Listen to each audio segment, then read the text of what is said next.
জান্নাত। আমার নতুন একটি ব্লগে আপনাদের অনেক অনেক স্বাগতম। কেমন আছো সবাই? আশা করি খুব ভালো।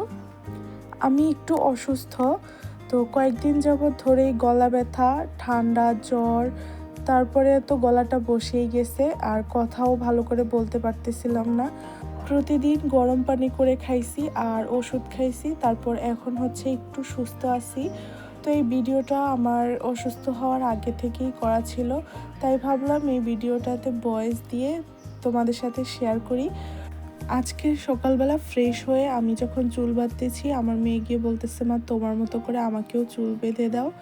আমার মেয়ের মাথাতে এমনিতে হাতই দেওয়া যায় না, আমাকে তেল দিতে নিলেও অনেক কষ্ট করে দিতে হয়, চুল তো ধরাই যায় না। আজকে কি মনে করে চুল বাঁধতে আসছে আল্লাহই ভালো জানে। তো সকালবেলা তো আমাদের ব্রেকফাস্ট হয়ে গেছে, খালি আমার মেয়েটা বসে বসে এখনও খাচ্ছে, এখন আর নিজের হাতে খাইয়ে দিই না। আজকে ও যেটা খাচ্ছে এটা খুবই হেলদি খাবার। এটাতে রুটি, তারপর কলা, দুধ আর চিনি অল্প পরিমাণে দিছি আর একটু লবণ দিছি, দিয়ে মিক্স করে আমি ওকে দিছি। মাঝে মধ্যে এই খাবারটা দেই, ও খুব পছন্দ করে খাইতে। তো দেখো নিজে নিজেই আজকে খেয়ে নিচ্ছে। প্রতিদিন সকালবেলা এক খাবার দিতে আমারও ভাল লাগে না আর ওরও খেতে ভালো লাগে না, তাই মাঝে মধ্যে একটু চেঞ্জ করে দিই।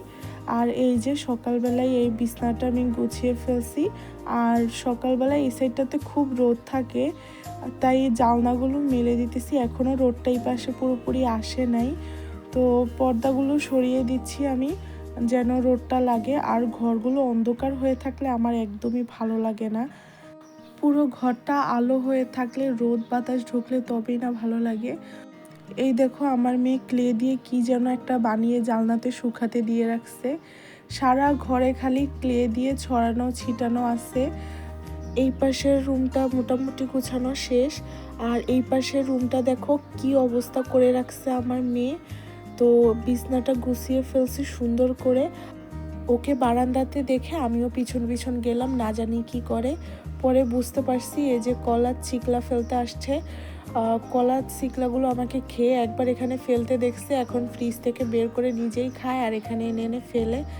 তো আজকে গাছের গোড়ায় পানি দেওয়া হয় নাই, দেখো মাটিগুলো সব শুকনা হয়ে আছে। পানি দিতে গেছিলাম সকালবেলা, দেখি পানি নাই কলে। তো এখন অনেকটা রোদ উঠে গেছে আর রোদের ভিতরে গাছে পানি দিতে হয় না, তাই পানি দিলাম না, বিকালবেলা পানি দেওয়া যাবে। এই যে ঘরে সব কাজ করতে করতে আমার অবস্থা দেখো কি হয়ে গেছে। ঘরের কাজগুলো যেন শেষই হয় না, পুরো কাজের মেয়ে রহিমার মতো দেখা যাইতেছে, তাই না? তো যাই হোক, মেয়ের পিছে ঘুরতে ঘুরতে আমার প্রতিদিনই এমন অবস্থা হয়ে যায়, কিছু করার নাই। তো আজকে ভাগ্য ভালো, এই যে কালকে তরকারি ছিল ওটাই গরম করে খেয়ে ফেলবো, আজকে আর রান্না করতে মন চাচ্ছে না। রান্না করা লাগবে রাতের বেলা, যখন আমার হাজব্যান্ড আসবে তখন একসাথে রান্না করে গরম গরম খাবো। তো রান্না যেহেতু করা লাগবে না, ভাবলাম আমার মেয়েকে বসে একটু পড়াশুনো করানো যাক।